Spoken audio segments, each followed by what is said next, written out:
Positive at the moment. The American public is feeling better about the state of the country. Yet it wasn't that long ago when conservatives were predicting the total collapse of the American economy and other apocalyptic outcomes if President Obama were reelected in 2012. Remember that? Well, let's watch the old predictions. If this president's reelected, you're going to see chronic high unemployment continue for another 4 years or longer. You're going to see low wage growth, if any growth at all. And, of course, there'll always be this fiscal calamity at our doorstep. When you think about the fact that if he's reelected, that's a total of an additional 58 months.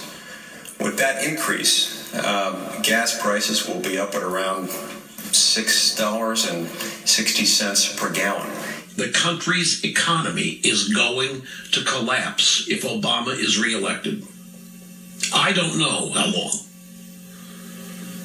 A year and a half, 2 years, 3 years. Look, one thing you can know, and that is if we reelect Barack Obama, Iran will have a nuclear weapon.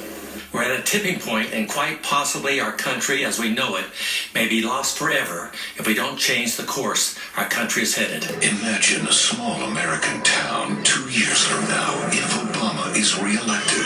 The wait to see a doctor is ever increasing.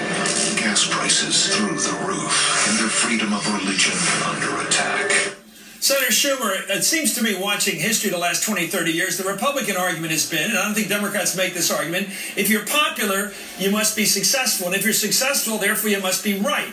And as long as they can hang on that Reagan record of Reagan being popular with the country, he had a sunny personality, he was a great guy and everything was right. Suddenly, we've noticed the numbers are moving in Obama's direction. The president now is at 50% in the Washington Post ABC poll. He's moving up in our poll. Could it be that you've got an opportunity coming now with his popularity? Can that give him a gust of wind from behind? Oh, yeah, I think absolutely that's the case. You know what's so interesting, Chris? They're no longer using their old rhetoric. Deficit reduction, cut the government, everything's too out of control.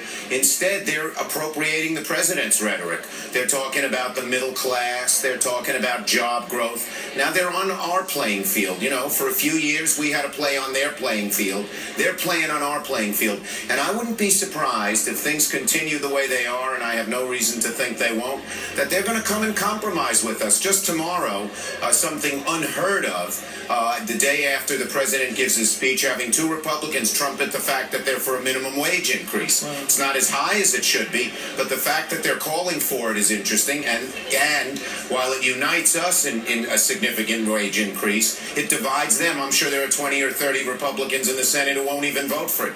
So it's sort of all flipped. In other words, we're on the high ground. The things we've been talking about are popular with the public. The things they've been talking about don't work, and they're divided. We're united.